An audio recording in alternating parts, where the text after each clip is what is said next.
Thank you for having me here to speak about our struggle. And I pray and I ask that my ancestors guide me to what I'm going to be talking about, which is our struggle with what's happening with our people. We are in a big fight, which I like to call the Indian struggle.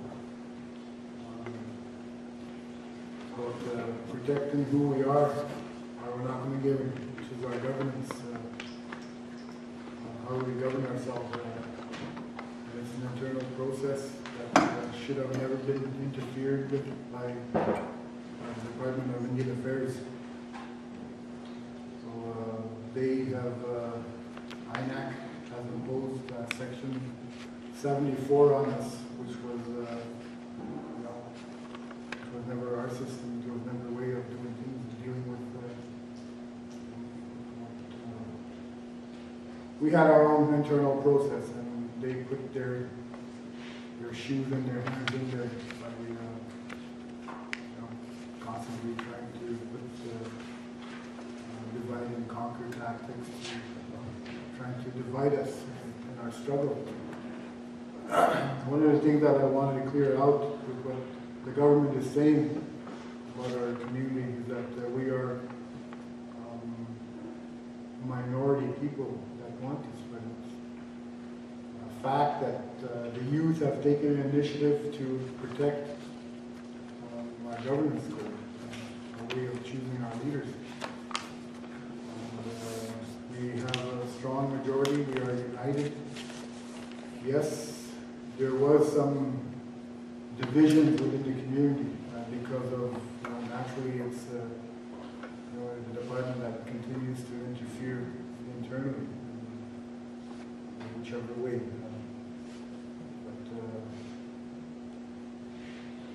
But we have been talking to both sides, trying to reconcile some of these things that we are going through. I don't know if anybody is aware of what's going on, like with the media, the department. Again, they sent out a media release or saying that we are just a bunch of troublemakers, that we are just a small group that has been plagued and troubled with ways of doing things. But we always undermine what we are trying to do. And so because we entered into a trilateral agreement back in 1991. And this process was a process of, to, as I mentioned earlier in my workshop, to coexist and to find ways to protect the land. This is what it is. We're trying to defend it. But at the same time, the logging operation that's happening, that happened, it was too much. And it was affecting our livelihood. It was affecting everything else. And we made a stand by saying, we did some blockades, some protests in Parliament, to get the attention of the governments and also the public to help us, coming up with a strategy that's sustainable and to promote our way of life, to protect our way of life. And one of the things that we did was do studies, research on who we are, the names of the places, the sacred places. And there's over 1,000 names that was done for research on these places that we identified through mapping. Putting that into, if ever one day we do go to court, to protect who we are, the research is done. And it could be, brought to the public on what it is, what we did. And that was one of the elders, not one of the elders, but an elder-driven process. They went out in the land to do research and to try to generate ideas of identifying who we are. We had a way, we identified sacred bear dens, eagle's nests, burial grounds, and this was an example I'll give that was hurtful. That the flooding of burial grounds, and how can this be happening to our people? These are sacred to us. Clear cutting that happens, it affects our livelihood, and that's what we want to protect. And, we ended up signing an agreement with Quebec and Canada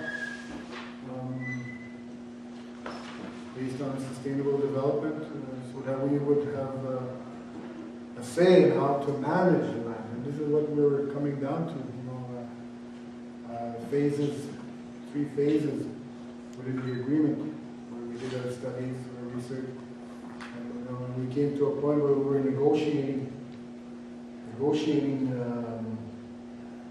we had a special rep that was representing our view, our way, in Quebec.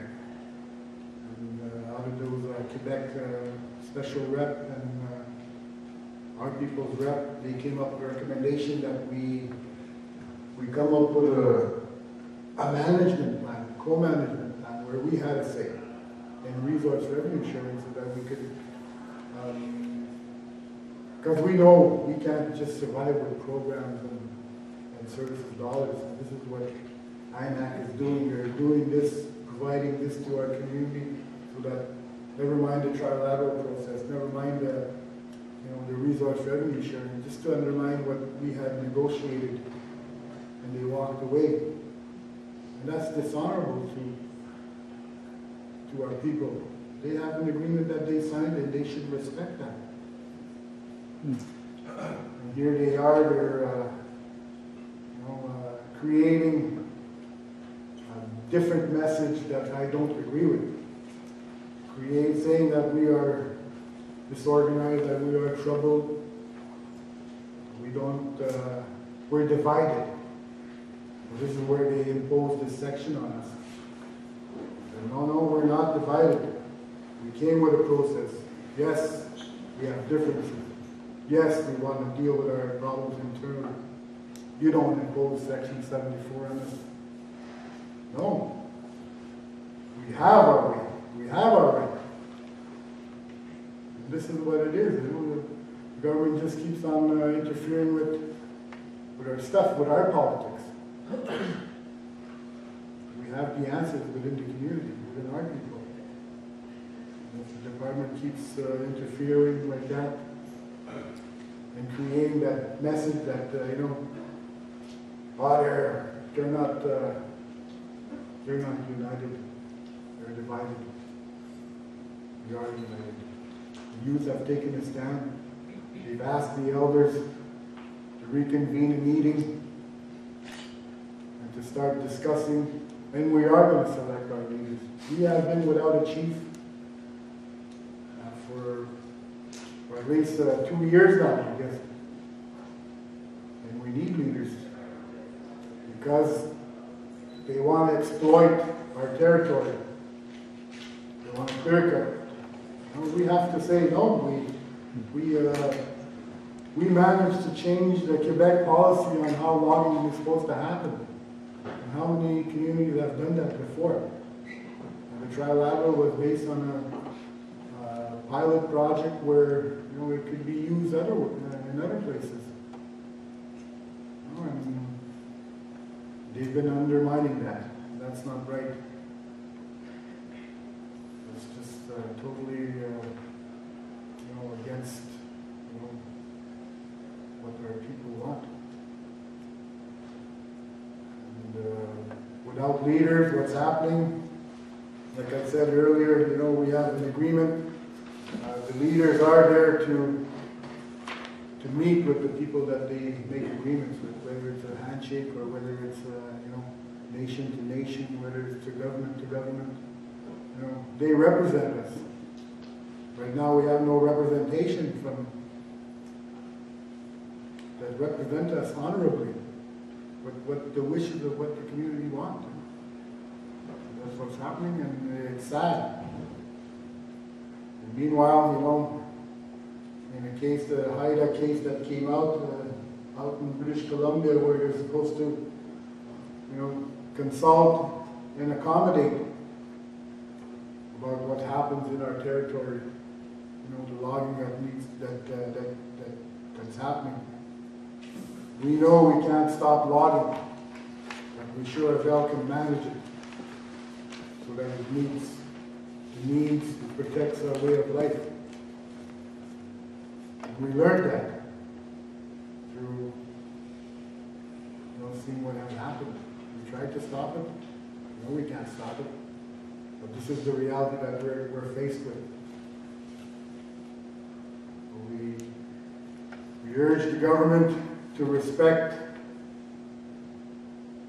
what we want. We are united, and we are going to continue to stand up and, you know, fight this because we believe in it. We want it. Government can't tell us otherwise or dictate what we want. Where's the democracy in that? Section 35 within the Canadian Constitution talks about recognition of who we are.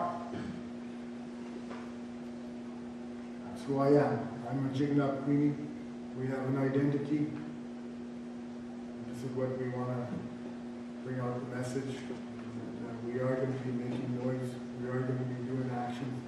And we need the help of outside support and solidarity.